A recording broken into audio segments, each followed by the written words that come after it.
ዛሬ ብልጽግና በጥፊ የተመታበት ነው። ይሄ መረጃ እንግዲህ በተለያየ መንገድ ሰርኩሌት እያደረገ ነው ያለው። እኛ ጋም ከጠዋት ጀምሮ የደረሰን መረጃ ነው። ሰሞኑን አንድ መረጃ ነግረናችሁ ነበር የምታስታውሱ ከሆነ እነ ብርሃኑ ጁላን በተለይ ደግሞ የአሜሪካው የዚህ የአፍሪካ የአሜሪካ አፍሪካ ያለውን የአሜሪካ ቤዝ የሚመሩትን ጀነራል አንደርሰን በተመለከተ ኢትዮጵያ የነበራቸውን ጉብኝት አስመልክቶ እንደዚህ ወደ እናንተ ፕሮግራም አድርሰን ነበር የምታስታውሱ ከሆነ እሳቸው በመጡ ጊዜ ከጻድቃንና ከጌታቸው ጋር ተገናኝተው እንደነበረ አንስተን የነበረበት ሁኔታ ነበር። ትዝ ይላችኋል ብዬ አስባለሁኝ። እሱን ተከትሎ እንግዲህ ለምንድን ነው የተገናኙት? ያውም እና አብይ አህመድን እና እነ ብርሃኑ ጁላንም ሌሎቹም ባሉበት ከተማ ላይ ከነዚህ ሰዎች ጋር ለምን መገናኘትን መረጡ የሚል ነገር አንስተን ነበር የነበረው። በዋናነት ጀነራል ዳግቪን አንደርሰንም ወደ ኢትዮጵያ ሄዱበት ምክንያት በዋናነት የዚህ የጸጥታ ጉዳይ በተለይ በሶማሊያ ያለውን ሁኔታ በተመለከተ ወደዛ እንደሄዱ አንስተው ነበር የነበረውና ምን እየተባለ ነው? ጀነራል ጻድቃን በሶማሊያ ያለውን የአሜሪካን ሚሽን በተለይ ደግሞ ጸረ አልሸባብ እና አልሸባብና ሶማሊያን በማረጋጋት ብቻ ሳይሆን አጠቃላይ እንግዲህ አሜሪካኖቹ ለረጅም ጊዜ አቋማቸውን ግልጽ አድርገዋል።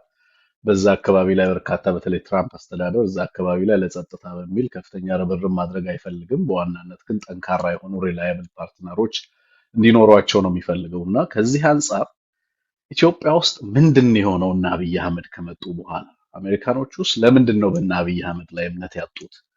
እና እነ ጻድቃንን በዚህ በጸረ ሽብር ትግል ውስጥ እነ ጻድቃን እንዲመሩ መፈለግ ምን ይነግረናል? አጠቃላይ ሀገሪቱ ውስጥ ያለውን ነገር የሚለውን ነገር በደንብ እንድናይ የተገደድንበት ነው። እውነት ለመናገር በአማርኛ በምን ቃል ሊገለጽ እንደሚችል አላውቅም።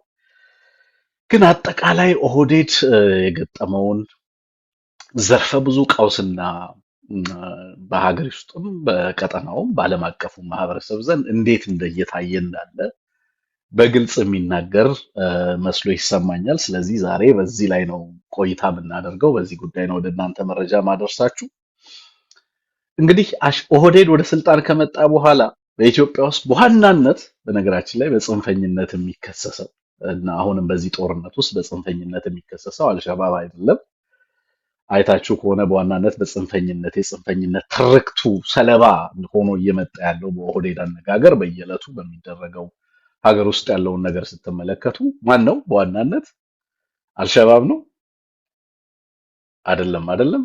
አይሲስ ሲባል ሰምታችሁ ታውቃላችሁ? ኢትዮጵያ ውስጥ በዋናነት የዚህ የሀሬና ጫካዎችን ጨምሮ ባሌ ያለውን የሀሬና ጫካን ይዛችሁ እስከ ሐረርጌ ድረስ የተዘረጋው የዚህ የጽንፈኛ ኃይል እና አክራሪ ኃይል ኔትወርክ ስለዛ ሲነገር ሰምታችሁ ታውቃላችሁ?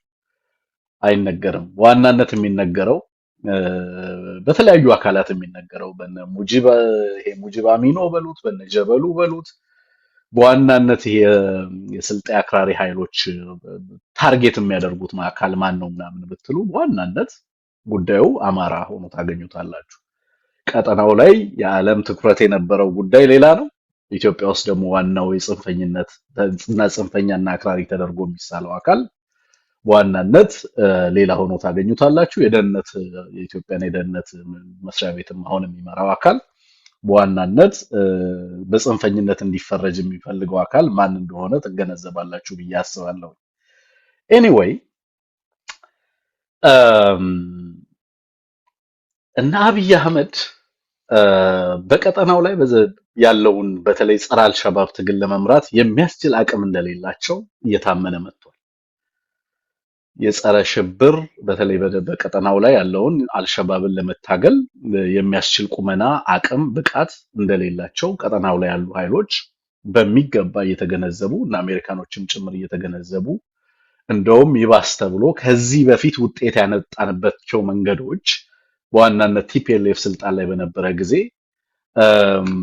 የመሪነት ሚና በመረጃም በአልሸባብን ሙሉ ለሙሉ ሶማሊያ ላይ ከማዳከም አልፎ ትልልቅ የአልሸባብ መሪዎች ጭምር ኮማንደሮቹ ጭምር ሳይቀር ዲፌክት እንዲያደርጉ አድርጎ የነበረበት ሁኔታ ነበር የነበረውና አሁን ላይ ግን ከዛ በኋላ የዛሬ 2 ዓመት አካባቢ ታስታውሳላችሁ አልሸባብ ኢትዮጵያን እስከ መውጋት ድረስ ደርሶ እንደነበረና አጠቃላይ እዛ አካባቢ ላይ ያለውን ፌለር ስትመለከቱ በአገዛዙ በኩል ዳግቪን አንደርሰን መጥቶ ኢትዮጵያ ላይ እነ ብርሃኑ ጁላን ሳያናግር ሌሎች ሰዎችን በተለይ እነ ጻድቃንን ወደዚህ ጠርቶ ማናገር ብቻ ሳይሆን አሁን እየወጣ ባለው መረጃ እንደውም በዋናነት ይሄንን የመሪነት ሚና እንዲወስዱ እንደሚፈለግ እየወጣ ያለው መረጃ ስትመለከቱ ሙሉ ለሙሉ ይሄ ቀድሞ የነ አብይ አህመድ አለቃ የነ ብርሃኑ ጁላ አለቆች የተሻለ አፈጻጸም ያስመዘገቡ መሆናቸውንና እነዚህ አሁን ያሉት ኃይሎች በምንም መንገድ የሚፈለጉ ኃይሎች እንዳልሆኑና ያንንም የጸረ አልሸባብ ንቅናቄ መምራት የማይችሉ ኃይሎች እንደሆኑ እየተነገራቸው ይገኛል። ይሄ ትልቅ ፖለቲካዊ ወታደራዊ ኪሳራ ነው። ብልጽግናን የፈጠሩ አካላት መጸጸታቸውን የሚያሳይ ነው። በነገራችን ላይ እንግዲህ ህወሓት ኢህአዴግ ስልጣን ላይ በነበረበት ጊዜና ህወሓት በተለይ ደግሞ ዶሚናንት የፖለቲካ ሚና በነበረው ወቅት ላይ አልሸባብ በሶማሊያ ውስጥ በከፍተኛ ደረጃ የተንኮታኮተበት ጊዜ ነበር የነበረው። በዚህ አልሸባብን በጸረ አልሸባብ ውጊያ ላይ የነበረው ሚና ቀላል አልነበረም። በተለይ ደግሞ ጀነራሎቹ ነጻድቃንንም ጨምሮ በተለይ ደግሞ በዋናነት ይታወቅ የነበረው ማን ነበረ? ጀነራል ገብረ ዲላ ወይንም ገብረ እግዚአብሔር አለምሰገድ የሚባለው ሰው የዚህ ዲፌንስ ፎርሱ የመረጃ ኃላፊ የነበረ ይመስለኛል። በመከላከያ ደህንነት ውስጥ ቁልፍ ሚና የነበረው ሰው ነው። ሶማሊያ ላይ ገብሬ ዲላን በሶማሊያ ላይ የማያውቀው ሰው አልነበረም የነበረው። እስከ ቪላ ሶማሊያ ድረስ በአልሸባብ መዋቅር ውስጥ በደንብ ኢቭን ኢንፊልትሬት አድርገው ገብተዋል ተብሎ አልሸባብ ኮማንደሮቹን ማመን የማይችልበት ደረጃ ላይ ደርሶ የነበረበትን ጊዜ ታስታውሳላችሁ። ከፍተኛ የሆነ ራሱን አልሸባብን እዛው በጣም ወዳጅ የሆኑ ጎሳዎችን በማደራጀት ለምሳሌ ራህዌን የሚባል ጎሳ አለ። ፕሮ ኢትዮጵያ ተብሎ የሚጠራ ጎሳ ነው። በደንብ ሶማሊያ ውስጥ የማውቀው ነው። ገሬ የሚባለው ማህበረሰብ በተለይ በሞያሌ አካባቢ የነበረው ማህበረሰብ እንደዚሁ በንቃት በከፍተኛ ደረጃ ተጋድሎ ያደርጉ ነበር። አልሸባብን በመዋጋት ረገድ ውስጥም ገብቶ አልሸባብን ከውስጥ እስከ ማፍረስ ድረስ ሙሉ እንቅስቃሴውን መረጃውን በደንብ በማለት ከቪላ ሶማሊያ እስከ አልሸባብ ድረስ የነበረውን ኔትወርክ በበላይነት በመቆጣጠር ህወሓቶች አልሸባብን በሚገባ አንኮታኩተው ባዶ አስቀርተው አልሸባብ ተሸንፎ እዚህ ግባ የማይባል ኃይል የሆነበት ሁኔታ ነበር የነበረው። አሁን ላይ ግን እንግዲህ የኢትዮጵያ መከላከያ ሰራዊትም በተወሰነ መንገድ ሶማሊያ ውስጥ አለ፣ ሌሎችም ኃይሎች አሉ። እነዚህን ሁሉ ኃይሎች እና የጸረ አልሸባብ ትግልን እንዲያስተባብር ጻድቃን መመረጡ እና አብይ አህመድ እና ለአብይ አህመድ ሰራዊት እነ ብርሃኑ ጁላ ለሚመሩት ሰራዊት በቀጠናው ላይ ምን አይነት ስም እየያዘ እንዳለ አቅሙ ምን ያህል እንደሆነ በዓለም አቀፉ ማህበረሰብ እንዴት እየታየ እንዳለ በጣም በጣም ብዙ ነገር ማለት ነው። ፖለቲካሊ ብዙ ነገር ማለት ነው። በወታደራዊ ቋንቋ በጣም በርካታ ነገር ማለት ነው። እና የኢትዮጵያን ፖለቲካም ሆነ የኢትዮጵያ ውስጥ ያለው ኃይልና በአሜሪካኖቹም በሌሎችም ኃይሎች መካከል የሚኖረው ግንኙነቱ ሲግኒፊካንትሊ ሊቀየር የሚችልበት ሁኔታ ይሄ በጣም ጌም ቼንጀር ነው ብዬ ነው የማስበው። ይሄ ነገር አሁን እንግዲህ ከዚህ በኋላ ጀነራል ጻድቃን በኢትዮጵያ ውስጥ ወታደራዊ ስልጣን የለውም ወይንም ደግሞ ፖለቲካዊ ስልጣን አልተሰጠውም። ግን ደግሞ በዚህ ደረጃ በእነዚህ ሰዎች ትኩረት ተሰጥቶት ወደዚህ ተቋም ወደዚህ ኃላፊነት የሚመጣ ከሆነ ወይ ፕራይቬትሊ አሜሪካኖቹ ኮንትራክት አድርገውት የሚሰጡት በኢትዮጵያ መንግስት በኩል እንግዲህ እስካሁን ያልተሾመው ይሄንንም ፍራቻ ሊሆን የሚችልበት ሁኔታ እንዳለ ትገምታላችሁ። ግን ደግሞ በተናጠል ጠርተው አሜሪካኖቹ እንደ ግለሰብም ቢሆን ይሄንን ኮንትራክት ይሄንን ነገር ሊድ እንዲያደርግ በዛ አካባቢ ላይ ቢሰጡት በእንግዲህ የኢትዮጵያን ሰራዊት የሚመራውና የሚያዘው ሌላ አካል ባለበት ሀገር ሌላ ግለሰብ ደግሞ ይሄንን በተለይ ደግሞ ከዋሪንግ ፋክሽኖች አንደኛው አካል ከፕሪቶሪያ ስምምነት በኋላ ወደ አዲስ አበባ የመጣው አካል ያለምንም ፖለቲካዊና ወታደራዊ ስልጣን እንዲህ አይነት ሚናን እንዲወጣ ቀጥታ ተልኮን የሚቀበል ከሆነ የሚኖረው ወታደራዊና ፖለቲካዊ አንድምታ ቀላል ይሆናል ብዬ አላስብም። በፊት የነበረው መረጃ በነገራችን ላይ ህዋቶች አሁን እንግዲህ ባለው መረጃ ወይንም ደግሞ እኔ ባለኝ መረጃ በተለይ በደቡብ አልሸባብን በተመለከተ ከዛን ጊዜ ጀምሮ እስካሁን ድረስ የተደራጀ መረጃ በነገራችን ላይ እና አብይ አህመድ ሲመጡ ሙሉ የደህንነቱንና የመረጃ መዋቅሩን በትንትኑን ነው ያወጡት። ሶ ያንን በማድረጋቸው ካደረጉም በኋላ በቀጥታ የመደቡት የራሳቸውን ሰዎች ናቸው። አሁን በብዛት እዛ አካባቢ ላይ ኦፕሬት የሚያደርጉት የቱለማና የአርሲ ልጆች ናቸው። ምንም ስለ አካባቢው መረጃ የላቸውም። በደንብ የተጠናከረ ኔትወርክም የላቸውም። በፊት ህወሓት በነበረ ጊዜ በተለይ ከነ ፋርማጆ ጋር አሚን ከነ ሐሰን ጋር በጣም ጠንካራ ትስስር ፈጥረው በተለይ አልሸባብን በተመለከተ ውጤታማ ስራ የሰሩበት ጊዜ እንደነበረ አስታውሳለሁ። አሁን ደግሞ የመጣው አገዛዝ በዋናነት በዚህ ላይ የነበረውን በበላይነት የመረጃ በሉት የኦፕሬሽን የስትራቴጂክ የበላይነቱን ሙሉ ለሙሉ አሳልፎ ሰጥቶ አሁን ባለው ሁኔታ ሶማሊያ ሙሉ ለሙሉ በእንደዚህ አይነት ቀውስ ውስጥ እንዲገባ በቀጠናው ላይ ነበሩም ሌሎችም ከምዕራባውያኑም ሌሎች አያላን ሀገራትም በዛ አካባቢ ላይ ሌሎች ጎረቤቶችንና አጋሮችን እስከመፈለግ ድረስ እንደሄዱ አሁንም ደግሞ አሜሪካኖቹ ተመልሰው በፊት የነበሩ ኃይሎችን ድጋሚ ወደ ማየት እነዚህ ሰዎች ይሻሉ ይሁን እነ ጻድቃን ይሻሉ ይሁን እነዚህ ሰዎች ምንም ውጤት ማምጣት አልቻሉም እያሉ ወደዛ ለመመለስ የተገደዱበት ሁኔታ እንዳለ ትረዳላችሁ። ሶ አንድ በአንድ የሆነውን ነገር ብትመለከቱ እንደመጣ አብይ አህመድ ፋርማጆን ነው ወደ ስልጣን እንዲመጣ ያደረጉት። በነገራችን ላይ ከባድ ርብርብ ተደርጎ ፋርማጆ በጣም በጸረ ኢትዮጵያዊነት የሚታወቅ ሰው ነው። ግን እና አብይ አህመድ ሶማሊያ ድረስ ሄደው እኛ አሁን ኦሮሞ ስልጣን ላይ መጥቷል ታስታውሱ ከሆነ እኛን መጀመሪያም ከዚህ ከሶማሊያ ነው በኦሮምኛ ሬዲዮም ሲተላለፈው ምንም ስትሉን ስታግዙን የነበራችሁ ስለዚህ አሁን እኛ ወደ ስልጣን መተናል ስለ ሶማሊያ አንድነት አብረን እንሰራለን ስለዚህ ተብሎ ፋርማጆን ወደ ላይ እንዲመጣ ተደርጎ ፋርማጆ እንዲመረጥ ተደረገ። ከዛ በኋላ ፋርማጆም ወደ ስልጣን መጣ። እዛ የነበረውን መዋቅር ሙሉ ለሙሉ በፊት የነበረውን የደህንነት መዋቅር ሙሉ ለሙሉ አፈረሱት። ሙሉ ለሙሉ የራሳቸውን አዲስ መዋቅር ዘረጉ። ከዛ በኋላ የመጣው ሶማሊያ ላይ ኮምፕሊት ፌለር በቀጠናው ላይ አጠቃላይ የጸረ ሽብር ትግሉን እና የጸረ ሽብር ውጊያውን ሙሉ ለሙሉ ሉዝ አደረገች ኢትዮጵያ። እሱም ብቻ ሳይሆን በዓለም አቀፍ ደረጃ የነበራትንም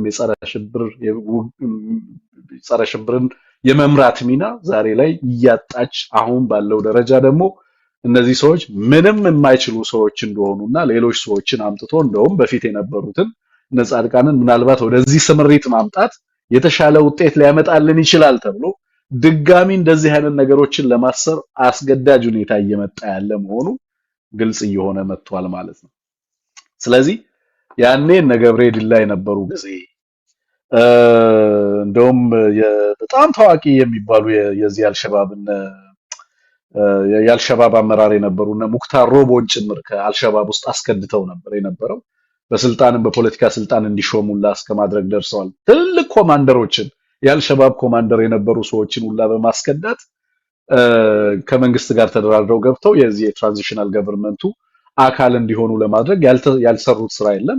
በኦፕሬሽንም በወታደራዊ ኦፕሬሽንም በመረጃም የበለጠ ቁጥጥርና የበለጠ አቅም እንዲዳብር ያደረጉበት ጊዜ ነበር የነበረው። አሁን ያ ሁሉ ነገር ከሽፎ ሙሉ እዛ አካባቢ ላይ የነበረው ጦር ወደ አማራ ክልል መጥቶ በጽንፈኝነት የሚከሰሰው አልሸባብ መሆኑ ቀርቶ ጽንፈኛው አማራ ሆኖ ጽንፈኛ የተባለው አማራ ሆኖ አገሪቱ ውስጥ አሉ የሚባሉ የሃይማኖት ተቋማትም ጭምር አዳዲስ የመጅሊሱንም አመራር ጭምር እንትን ብለው ጸረ አማራ ቀስቀሳ በጽንፈኝነት የአማራ ህዝብ እንዲፈረጅ አድርገው ሙሉ ለሙሉ በባትል የአልሸባብን ባትል ትተው ባትሉን ጎንደር ጎጃምና ሸዋ እንዲሁም ወለጋና ወሎ አድርገውት ቤተ አማራ አድርገውት ሙሉ ለሙሉ የጸረ አልሸባብን ትግል ትተው ድንበሩን ትተው ከባሌ ጀምሮ እንግዲህ እንዳልኳችሁ እስከ ሐረርጌ ድረስ ያለውን የዚህ በተለይ የዚህ የሐሬና ጫካን ጨምሮ እስከዚህ እስከ ሐረርጌ ድረስ ያለውን የእንትን ኔትወርክ ከዶሎ ጀምሮ በነገራችን ላይ ከባድ ኔትወርክ የአልሸባብ ኔትወርክ እንዲዘረጋ አድርገው አሁን ዶሎ አዶ ላይ ጭምር ሶስት መንግስታት የሶማሊያ መንግስት የብራኑ ጁላና የአልሸባብ ሰዎች ቀረጥ እየቀረጡ የቱለማና የአርሲ ልጆች ቁጭ ብለው ቢራ እየጠጡ በእንደዛ አይነት ሁኔታ ሀገሪቱ እየታመሰች ያለችበት ሁኔታ እንዳለ መከላከያውም ከድንበር ተነስቶ ሙሉ አቅሙን አማራ ክልል ገብቶ ከአማራ ጋር እየተዋጋ ሚዲያውም የሚፈርጀው አማራን ነው፣ ካምፔኑም አማራ ነው፣ ደህንነቱም ትኩረቱ አማራ ላይ ነው። ሁሉን ነገር ትተውት ሁሉን ነገር ግፍ አድርገው ትተው አማራ ላይ ዘመቱ። ርብርቡ አማራ ላይ ነው የነበረው እንደምታውቁት። እንደውም የአማራውን ትግል በሃይማኖት ለማምጣት በአሸባሪነት ከዚህ ከኦርቶዶክስ ጋር እያገናኙ ከኢትዮጵያ ኦርቶዶክስ ጋር እያገናኙ የሃይማኖት ትግል ጸረ ሙስሊም ትግል እንደሆነ ለማድረግ ከፍተኛ ርብርብ ሲደረግ የሙስሊም ኡስታዞችን ቅድም እንዳልኳችሁ እነ ሙጂብን እነ ጀበልን ሌሎችንም እያስነሱ ኢቭን እንትኑን እየተጠቀሙ መጅሊሱን ጭምር የአማራውን ትግል እንዲፈረጅ ለማድረግ በጣም በርካታ ንቅናቄ ሲሰሩ ነበር። የደህንነት ዊንጉም ሌላውም ርብርቡ የነበረው እዚህ ላይ ነው። ሌላውም ባትል ትተው ማለት ነው በዋናነት ይሄንን ህዝብ ታርጌት አድርገው ሲሰሩ ነበር። እንደውም በነገራችን ላይ ባለኝ መረጃ መሰረት አሜሪካኖቹ ደጋግሞ ይሄን ነገር እንዲተው ሲያስጠነቅቋቸው ነበር የነበረው። አማራው ላይ የሚካሄደው ፍረጃ፣ ቤተክርስቲያን ላይ የሚደረገው ፍረጃ፣ ሀገር ውስጥ ያሉ ታጋዮችን በጽንፈኝነትና በአክራሪነት ፈርጆ ሌሎችን እነሱ ላይ ለመቀስቀስ የሚደረገውን ጥረት በተደጋጋሚ እረፉ እየተባሉ እንደነበረ ነው ያለኝ መረጃ። ግን አይ ያናርፍም ብለው ያንን ሁሉ ነገር ሲያደርጉ መጨረሻ ላይ አሁን መተው የዚህን የጸረ ሽብር በተለይ አልሸባብን ታርጌት ያደረገውን ተልዕኮ እና በቀጠናው ላይ ያለውን የሰላም ማስከበር ሂደት እነ ጀነራል ጻድቃን የሚመሩበት ሁኔታ እንዲኖር ለማድረግ አሜሪካኖቹ ጫና እያደረጉ እንደሆነ ይሄ መረጃ ሲወጣ እነ ብርሃኑ ጁላ ምን እንደሚሆኑ መገመት ትችላላችሁ። ምን እየተባሉ እንዳሉ መረዳት ትችላላችሁ። እንደውም በዋናነት አሁን አገር መምራት አትችሉም ተብለናል እየተባለ ሰሞኑን ኩርፊያ እንደነበረ ተናግረናል።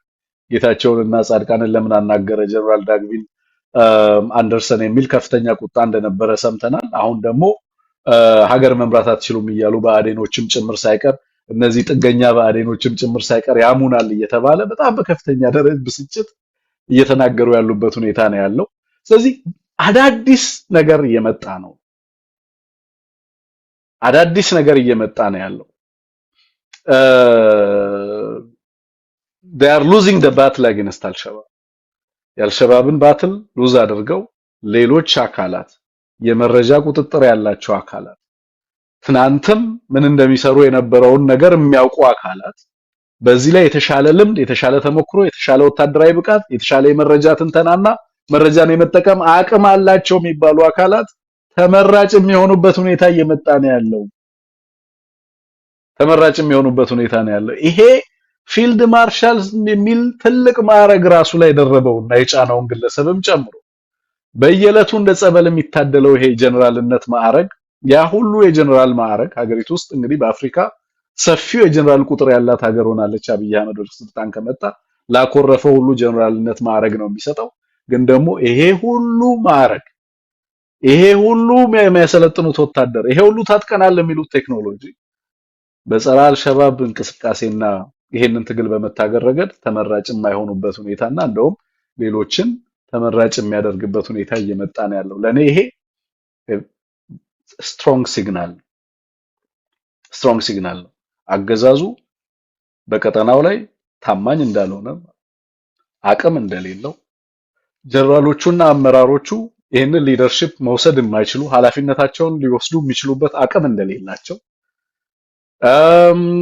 እነሱ እየተረባረቡ ያሉት ሮንግ ታርጌት ላይ እንደሆነ የነሱ ጽንፈኛና አሸባሪ በሀገር ውስጥ ያለው የኢትዮጵያ ሕዝብ እንደሆነ የአማራ ሕዝብ እንደሆነ ይሄም እንዳልተወደደላቸው ይባስ ብሎ በዓለም አቀፉ ደረጃ በሽብር የተፈረጁ አካላት ላይ ምንም አይነት ውጤት ማምጣት የማይችል አደረጃጀት እንዳላቸው አቅሙም እንደሌላቸው ያንን ላናደርግ ቢሉም ሞክረውም በነገራችን ላይ አልተሳካላቸውም። ፈርማጆም ተሸነፈ። ሶማሊያም ያለችበትን ሁኔታ የምታውቁት ነው። ስለዚህ በርካታ አጣብቂኝ ውስጥ እየገቡ ያሉበት ሁኔታ እንዳለ በግልጽ መረዳት እንችላለን። ኦሮሞማ ከመጣ በኋላ በሐሰን መንግስት ሶማሊያ ለቆ እንዲወጣ ተጠየቀ። ኤምኦዩ ከሶማሌላንድ ጋር ሄዶ ተፈራረመ።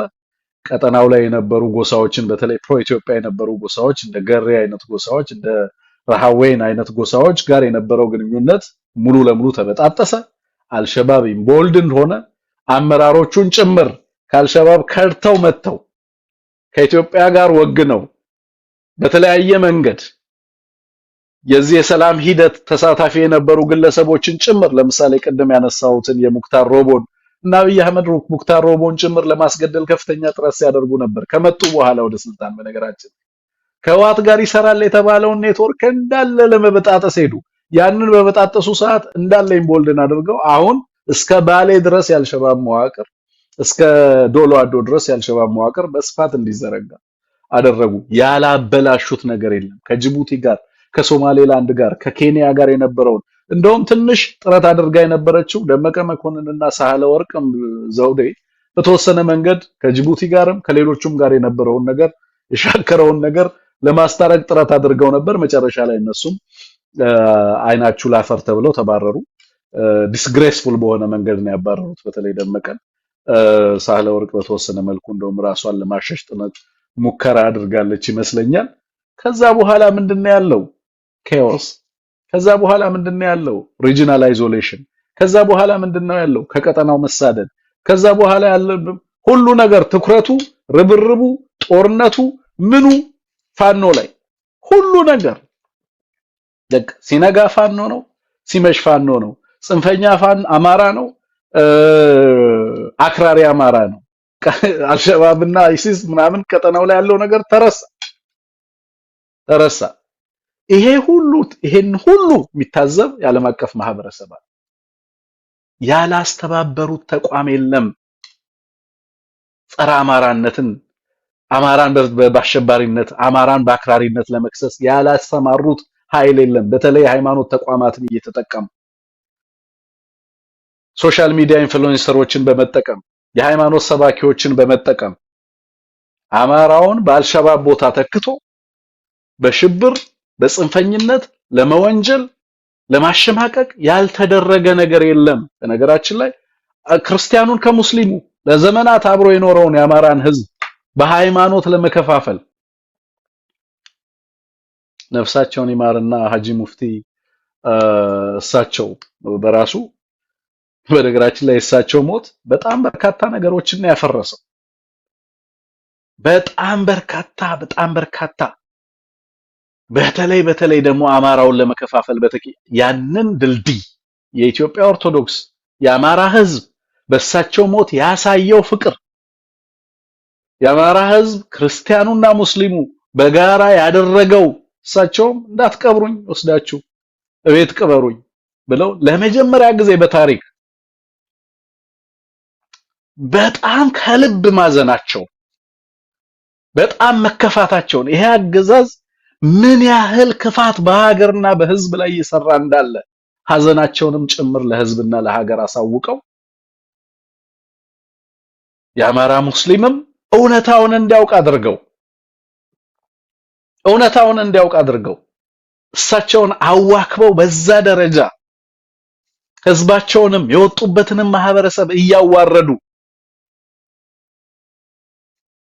አንገት ለማስደፋት ሲጥሩ የነበሩ አካላትንም ጭምር አሳፍረው የኢትዮጵያን ህዝብ በሞታቸው አንድ አድርገው የጋራ አባት የሌለውን ህዝብ የጋራ አባት ሰጥተው ለኢትዮጵያውያን በተለይ ደግሞ ለአማራ ህዝብ ትልቅ ተስፋን ጥለው በሞታቸው ሁላችንንም አንስተው አለፉ። እሳቸው ፈርጁ እየተባሉ የአማራን ትግል ፋኖን አውግዙ እየተባሉ ይህንን ፍትሃዊ ትግል የሃይማኖት ጽንፈኝነት ትግል ነው እንዲባል ለማድረግ ያልተደረገ ነገር የለም። በኋላ ላይ ያንን ማድረግ ሳይቻል ሲቀር ነሬድዋንን አምጥተው የነሬድዋንን መዋቅር ተጠቅመው የስልጤ ጽንፈኞችን እየተጠቀሙ የህዝብን ትግል ለማሰጥጠን አንድን ህዝብ ፈርጀው አልሸባብንና ሌላውን ትተው ማለት ዛሬ አሜሪካኖቹ መጡና አልቻላችሁም መምራት አትችሉም መሮጥ አትችሉም ድምጽ ይሰማል አይደለ ማይክሮፎን የተቋረጠ አለመሆኑን ቴክኒሻናችን ኮንፊርም አድርገን እዚህ ጋር የነበረው ሚሰማ መሆኑን ኮንፊርም አድርጉኝ ወይ ቴክኒሻናችን ኮንፊርም አድርገኝ ድምጽ እንደሚሰማ አሪፍ ነው ኦኬ ያ ሶ ወደዚህ ደረጃ ተመጣ ማለት ነው። ወደዚህ ደረጃ ተመጣ። ዛሬ እንደማይችሉ የተሻለ ሰው ፍለጋ ላይ እንዳሉ፣ የተሻለ አመራር ፍለጋ ላይ እንዳሉ፣ የተሻለ የጸረ አልሸባብ ዘመቻ ሊያደርጉ የሚችሉ አመራሮችን ወደ መፈለግ እንደተካሄደ ህወሓት ዛሬም በነገራችን ላይ እንግዲህ ባሉን መረጃዎች ዛሬም ቢሆን ስራውን አላቆመም። ቀጠናው ላይ ዛሬም መረጃ ይሰበስባል፣ ዛሬም ኔትወርክ ያደራጃል፣ ቀጠናው ላይ የተሻለ ኃይል ሆኖ ለመውጣት ጥረት ያደርጋል። አጠቃላይ ዓለም አቀፉንና ቀጠናዊ ጉዳዮችን ለመከታተል ጥረት ያደርጋል። ስቲል በሶማሊያም ሌሎቹም እነዚህ በሶማሊያ የታጠቁ ኃይሎችንም ጭምር ውስጥ ኢንፊልትሬት አድርገው መረጃ ለነጌታቸው ዛሬም የሚሰጡ ጌታቸው ወደ አብይ ዲፌክት ያደረገውን ማለት አይደለም አካላት ሁሉ ስቲል የመረጃ የበላይነትን ቀጠና ላይ ያለውን ዴቨሎፕመንት በሚገባ ለመከታተል ጥረት ያደርጋሉ ለማለት ነው። ስለዚህ በዚህ ሁሉ ሁኔታዎች ውስጥ ከባዱን ውጊያ አልሸባብን ሁሉ ትቶ ቀጠናውን ሁሉ ትቶ ከዶሎ አዶ እስከ ምን ድረስ እስከ አውዳል ስቴት አዳል ተብሎ በፊት አዳል የምንለው የገደቡርሲ መሬት ይዛችሁ ያንን ሁሉ ሰፊ ቀጠና ባዶ አድርጎ የት ነው ያለው? እሱ አማራ ክልል እየተዋጋ ነው ያለው። በዚህ ሂደት ውስጥ ቀጠናው ላይ በጣም በርካታ ለውጥ ነው የመጣው። ከጋምቤላ ጀምሮ የምትሰሟቸው ቀውሶች እዛ አካባቢ ላይ የረባይደን የጸጥታ ተቋማት የሉም። እንዳለ የጸጥታ ተቋማቶቹ አንድ ህዝብ ጭፍጨፋ ላይ ዘምተዋል። በዚህ ምክንያት በሁሉም የሀገሪቱ አካባቢዎች ምን እየተፈጠረ እንዳለ እየሰማችሁ ነው ያላችሁት። የዓለም አቀፉ ማህበረሰብ ደግሞ ምን እየነገራቸው ነው ያለው? አልቻላችሁም። አሁን ዛሬ መጥተው ምን እያሉ ነው? ስምምነቱ ከአንድ ግለሰብ ጋር አይደለም የተደረገው ከሙሉ ከአፋሃድ ከሚባለው ድርጅት ጋር ነው ስምምነቱ የተደረገው የሚለውን እያሱ ምናምን የሚባለውን ግለሰብም ምንም አምጥተው እንዲናገሩ ለማድረግ ጥረት እያደረጉ ነው። ማንን ለማታለል? የዓለም አቀፉ ማህበረሰብን እምነት ድጋሚ ፋኖን እያሸነፍነው ነው ለማለት እና ሌላው ማህበረሰብ ደግሞ አልቻላችሁም። በሀገር ውስጥ ያለውንም ሁኔታ በቀጠናው ላይ ያለውንም ጸረ አልሸባብ ጦርነት እና ውጊያ ለመምራት የሚያስችል ታማኝነት አቅም የላችሁም። በሄዱበት ቦታ ሁሉ ሌብነት ነው። በሄዱበት ቦታ ሁሉ ድንበር እንትን እያሉ መዝረፍ ነው። ገንዘብና ሀብት ማሸሽ ነው። ምንም አይነት ታማኝነት ለሀገርም ሆነ ለድርጅት የሚታመኑ ስብስቦች አይደሉም። በዚህ ምክንያት የራሳቸውን ህዝብ የራስን ሀገር ከማውደም የተለየ ሌላ ሚና የላቸው። ጭራሽ ጽንፈኛ ብለው ዓለም የሚያውቀውን አሸባሪ ትተው መጥተው ሀገሪቱ ውስጥ አትግደሉኝ እያለ ስለ ፍትህ ስለ ሰላም እያለ የሚታገለውን አካል በአሸባሪነትና በጽንፈኝነት ለመፈረጅ ሌት ተቀን ሲደፋ ቀና ሲሉ ትመለከታላችሁ ማለት ነው። ሶማሊያ ሄደው መጀመሪያ ላይ ጀምረው የነበረው መዋቅሮቹን አፍራርሰው እዛ የነበረው መዋቅር አሴት የነበሩ ግለሰቦችን ሁሉ አሳደው በኋላ ላይ የኩሽ ጥምረት ተብሎ በጣም ብዙ ነገር ተሰርቷል። በነገራችን ላይ ሶማሊያ ላይ በነጃዋር የሚመራው በተለያዩ አካላት የሚመራው ሶማሊያ ላይ በጣም በርካታ ስራ ነፈርማጆ ሲያመጡ ምን ሲሉ በጣም በርካታ ስራ ነበር የተሰራው። ግን ያ ሁሉ ውጤት ሳያመጣ ቀርቶ እነዚህም አካላት ዛሬ በምን አይነት ሁኔታ ውስጥ እንዳሉ የዓለም አቀፉ ማህበረሰብ ማን እንደሆኑ በግልጽ እየነገራቸው እንዳለ እንመለከታለን ማለት ነው። ኤኒዌይ ልንል የምንችለው ነገር ምንድነው? አሁንም ቀጠናው ላይ ጠንካራ ኃይሎች መውጣት አለባቸው። ኦልተርኔቲቭ የሰላም ኃይሎች መምጣት አለባቸው ብዬ አስባለሁ። አሜሪካኖቹ ዛሬም ምናልባት ጻድቃን የተሻሉ ይሆን ብለው ለማሰብ መገደዳቸውን እመለከታለሁ። ግን ደግሞ ከነሱ የተለየ ሰፊ ህዝባዊ ቅቡልነት ያላቸው ሰፊ ህዝባዊ መሰረት ያላቸው ሌሎች ኃይሎች ቀጠናው ላይ የሰላም አማራጭ ምክንያቱም ጻድቃን በራሳቸው ማህበራዊ መሰረት እና ፖለቲካዊ መሰረታቸው የተናደ ሆነዋል። አሁን ባለው ሁኔታ በነገራችን ላይ ቀጥታ ቅራኔ ውስጥ ገብተዋል። ከመጡበት ማህበረሰብ እንወክለዋለን የሚሉትን የፖለቲካ ማህበረሰብ ማለት ነው። በዚህ ምክንያት በህዝብ የተሻለ ቅቡልነት ያላቸው ሰፊ ማህበራዊ ድጋፍ ያላቸው ትልቅ ጦር እያንቀሳቀሱ ያሉ ሰፊ የህዝብ ሰንሰለት መፍጠር የቻሉ ኃይሎች ለነገ የኢትዮጵያም ሆነ ለቀጠናው ሰላም አስተማማኝ ዋስትና መሆናቸው መታወቅ መቻል አለበት ብዬ ነው ማስበው። ሶ ዛሬም የተቀደደ በርሜል ነው ለመጠገን ሙከራ እየተደረገ ያለው። ግን ደግሞ ከዛ የተሻለ አዲስ ኃይል አይ ቲንክ አሜሪካንስ ራሳቸው አሜሪካኖቹም ቢሆን አዲስ አሁን በፊት ከነበሩበት ማይንድ ሴት መውጣት ያለባቸው ጊዜ ይመስለኛል። ተገደውም ቢሆን ሌሎች ኃይሎች በቀጠናው ላይ እየመጡ እንዳሉ መገንዘብ የሚገባቸው ጊዜ ላይ የተደረሰ ይመስለኛል። እንደ ጻድቃን በርካታ ቀጠናዊ ኃይሎች ጋር ቅራኔ ውስጥ የገቡ በዋናነት ከህወሓት ጋርም በእርስ በርሳቸው ግጭት ውስጥ ያሉ መሆናቸው ከኤርትራ ኃይሎች ጋርም እንደዚሁ ያሉበት ሁኔታ ስለሚታወቅ በሌላም ከሌሎ ኃይል ጋር ያላቸው ነገር ስለሚታወቅ ቢሄዱም ሶማሊያ ላይ ውጤት ያመጣሉ የሚል እምነት የለኝም በግል ከተጠየቅኩኝ ማለት ነው። እንደውም ያኛው የህወሓት ኃይል መጀመሪያ የነበረው በተለይ የተሻለ የመረጃም የተሻለ ሶማሊያ ላይ ተጽዕኖ የመፍጠርም አቅም ያለው ይመስለኛል ከነጻድቃን ይልቅ። እነ ገብረ ዲላ ነበሩ በፊትም ትልቅ ተጽዕኖ ይፈጥሩ የነበሩት ሶማሊያ ላይ እውነት ለመናገር ማለት ነው። ኤኒዌይ ግን በሀገር ውስጥ በተለይ የአማራው ኃይል የተሻለ ኃይል ለቀጠናው ሰላም ዋስትና አስተማማኝ መድህን መሆን የሚችልበት ሁኔታ መኖሩን ማረጋገጥ መቻል አለበት። ኖት ኦንሊ በኢትዮጵያ ኮንቴክስት ውስጥ ብቻ በቀጠናው ሱዳን በእያንዳንዱ አካባቢ ምን እየሆነ እንዳለ ማወቅ አለበት። በሶማሊያ ምን እየሆነ እንዳለ ማወቅ አለበት። በመላ አገሪቱ በኤርትራን ጨምሮ ሌሎች አካባቢዎች ላይ ምን እየተካሄደ ነው የሚለውን በደንብ ማወቅ መረጃዎችን መተንተንና የተሻለ ኃይል ሆኖ ቀጣዩን የፖለቲካ ምዕራፍ ለመምራትና በሀገሪቱ ውስጥ ዘላቂ ሰላም በቀጠናው ላይም ዘላቂ ሰላም እንዲመጣ ከጎረቤት ሀገሮች ጋር እና በጎረቤት ሀገሮች ፖለቲካም ጭምር ታማኝነትን ማግኘት የሚቻልበት የሀገር ውስጥንም ኃይሎች ማሳመን የሚቻልበትን ሁኔታ መፍጠር የተገባ ነው ብዬ ነው ማስበው። አሜሪካኖቹ ግራ ተጋብተዋል ማለት ነው። አሁን ባለው ሁኔታ የነብራኑ ጁላ ኃይል አይደለም። የነዚህ ሰዎች ኃይል ቀረጥ ከመቅረጥ ሀገርን ከመዝረፍ ወርቅ ከማሸሽ ማዕድን ከመቆፈር አማራን ጽንፈኛ ብሎ ከመፈረጅና አማራን እናጠፋዋለን እያሉ ከመዛት ውጪ የረባ ውጤት ማምጣት የማይችል የተጣለ ኃይል ነው። በአማርኛ በምን ሊገለጽ እንደሚችል አላውቅም። ቅድም እንዳልኩት በስፓኒሽ ቦፌታዳ ነው፣ በጥፊ እንደመመታት ነው።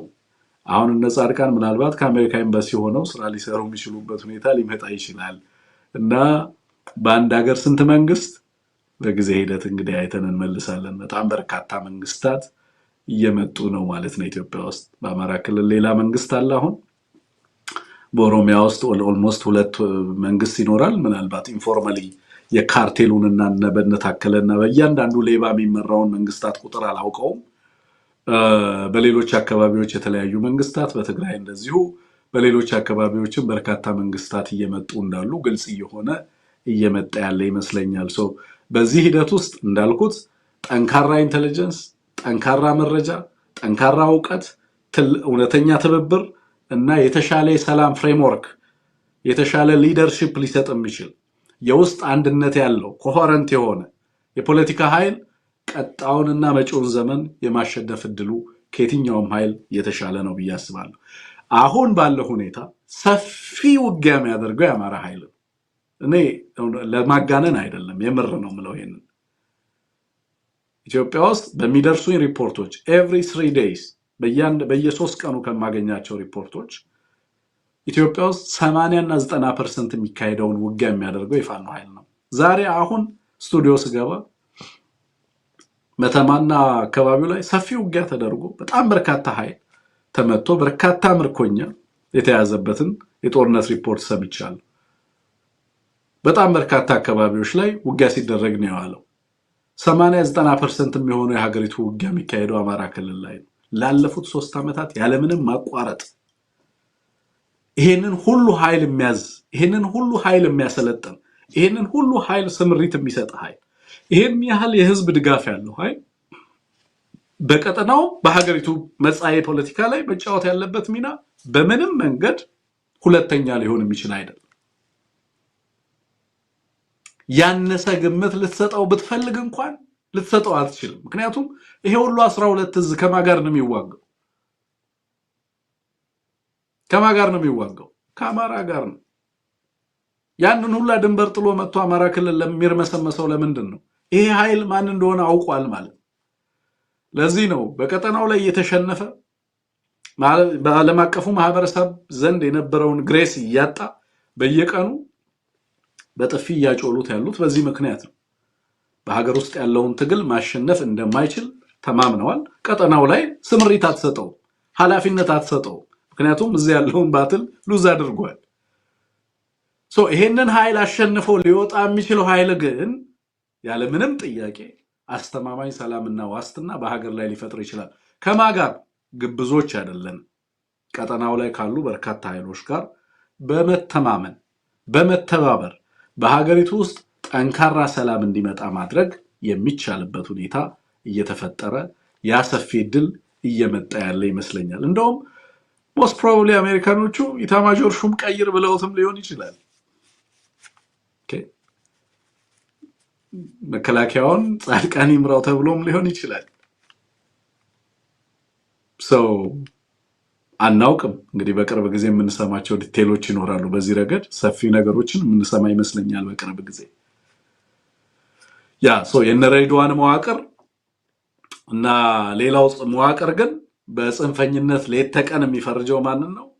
አማራውን ነው። ምክንያቱም የእግር እሳት የሆነባቸው የአልሸባብ ጉዳይ አይደለም፣ የሌላው ጉዳይ አይደለም።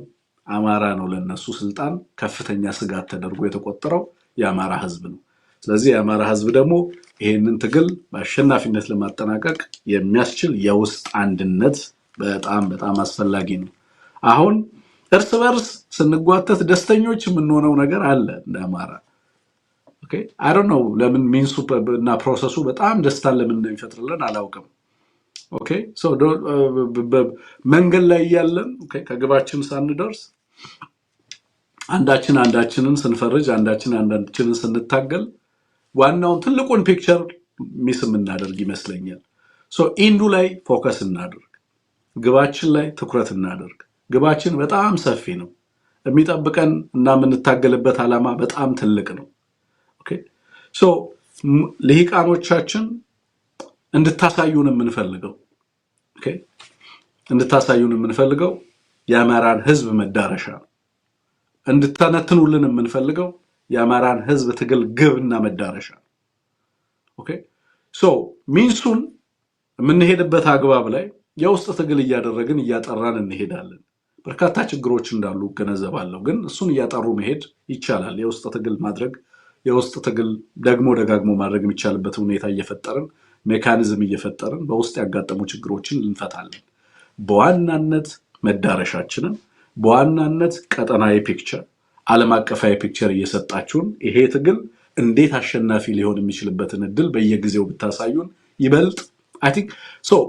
ይበልጥ እንጠቅማለን ነው እያልኩ ያለሁት። እነዚህን ችግሮች ማሳየት በራሱ ጠቃሚ አይደለም እያልኩ አይደለም። በጣም ጠቃሚ ናቸው። እነዚህንም ማሳየት ይጠቅማል። በተለይ ውስጣዊ ትግል ለማድረግ በጣም ጠቃሚ ነው። ግን ግባችን እሱ አይደለም። እኔ የአፋ ደጋፊ ሆኜ አፋ ባህን መታገል አይደለም የኔ ግብ። እሱ ግብ አይደለም። ግባችን ስርዓታዊ ለውጥ ማምጣት ነው። የአማራ ህዝብ ዳግም አንገቱን የማይደፋባትን ሀገር መመስረት ነው። ይሄ ያለኛ ፍቃድ ከዚህ በኋላ ኢትዮጵያ ውስጥ የፖለቲካዊ ለውጥ የሚመጣበት እድል እንዳይኖር ማስቻል ነው። ግባችን ህዝባችንን ከዳግም ጥፋት መታደግ ነው። ደግመን ይሄንን ጥፋት እንደ ህዝብ ኤክስፒሪየንስ ልናደርግ አይገባም። ይሄንን ፍጅት ማስቆም ነው ግባችን። አልቲሜትሊ ይሄንን ፍጅት የምናስቆምበት መንገድ ነው በየቀኑ ሊያስጨንቀን የሚገባው። የምናመጣቸው በየቀኑ የምናመነጫቸው መፍትሄዎች ይሄንን ፍጅት የምናስቆምበት ጉዳይ ነው መሆን ያለበት። በድርጅቶች መካከል ያለ ፍሪክሽን ካለ ይፍቱት። እነሱ ድርጅታዊ ቅራኔና አሰራር የዓላማ የግብ እነሱን ያስተካክሉ። የውስጥ ትግል ይደረግ፣ በቂ ነው። የሚቀጣ ካለ ይቀጣ፣ የሚባረር ካለ ይባረር። እሱ ላይ አይደለም ፎከሳችን ለውጡን እንመራዋለን።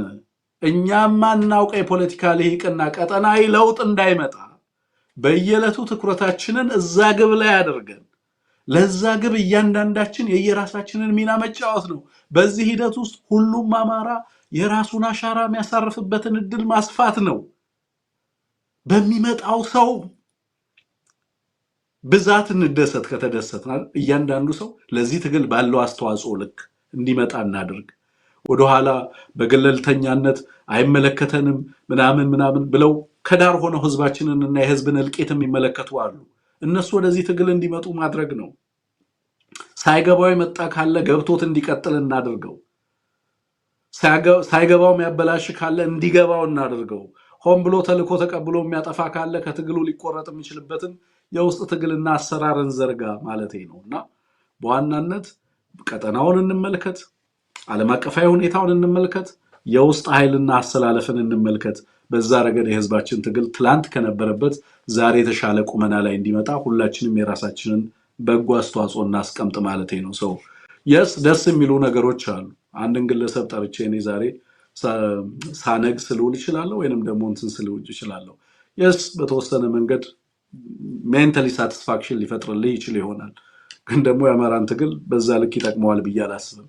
በጣም ትልልቅ ፒክቸሮች ላይ ፎከስ ብናደርግ የበለጠ ውጤት ማምጣት የምንችልበት እድል እንዳለ ስለሚሰማኝ ነው እዛ ላይ ርብርብ ማድረጉ ተገቢ ነው ብዬ አስባለሁ። ኤኒዌይ እነዚህ መረጃዎች ወደ እናንተ ላድረስ ብዬ ነው። አዳዲስ ነገሮች ካሉ በኋላ እንመለሳለን ወይ ደግሞ ነገ እንገናኛለን። መልካም ምሽት ይሁንላችሁ። ጤና ይስጥልን። በአማራ የህልውና ትግል የመረጃ ጦርነት የተሰለፈው ኤቢሲ ቴሌቪዥን ተደራሽነቱንና የትግል ተቋምነቱን በማረጋገጥ እየተጋ ያለ የህልውናችን ልሳን ነው። ጣቢያችሁ ኤቢሲ ቴሌቪዥን በአውደ ውጊያ የፋኖን ትግል ዕለታዊ መረጃዎች በማቅረብ ልዩ ልዩ ፖለቲካዊ ክስተቶችን በመተንተን እንዲሁም ጸረ አማራ ተግባራትን በማጋለጥ ይተጋል። የዲያስፖራ ወገናችን የሚያደርጋቸውን የትግል ንቅናቄዎች በማስተዋወቅ ከጦር ሜዳ እስከ ዲያስፖራ የአማራው የህልውና ትግል ድልድይ የሆነ ሚዲያ ነው። የኤቢሲ ቴሌቪዥን ዝግጅቶችን ለመከታተል በዩቲዩብ ገጻችን፣ በቲክቶክ አድራሻችን፣ በኤክስ ወይም ትዊተር አድራሻዎቻችን ይከታተሉ። የቴሌግራም ቻናላችንን ሲቀላቀሉ ሁሉንም በአንድ ላይ ያገኛሉ። በተጨማሪም የዘወትር ዝግጅቶቻችንን በመረጃ ቴሌቪዥን የሳተላይት ስርጭት ያገኛሉ። ለአስተያየትና መልእክቶ ይህንን የኤቢሲ ቴሌቪዥን ስልክ ቁጥር ይመዝግቡ። +1 720 309 3725 በዋትስአፕ ይደውሉ፣ ይጻፉ፣ መልእክቶቹን ያኑሩ። የህልውና ትግላችን ልሳን የሆነውን ኤቢሲ ቴሌቪዥን በገንዘብ ለመደገፍ የቀረቡትን አማራጮች እንሆ። እንደ አቅሙ ቋሚ ወራዊ አባል ይሆኑ። የዜል ቁጥራችን +1 720 309 3725ን ይጠቀሙ። በፔፓል ወይም በጎፈንድሚ ይደግፉ። በቀጥታ የባንክ አድራሻችንም መጠቀም ይችላሉ። ኤቢሲ ቴሌቪዥን ትጋታችን ለህልውናችን።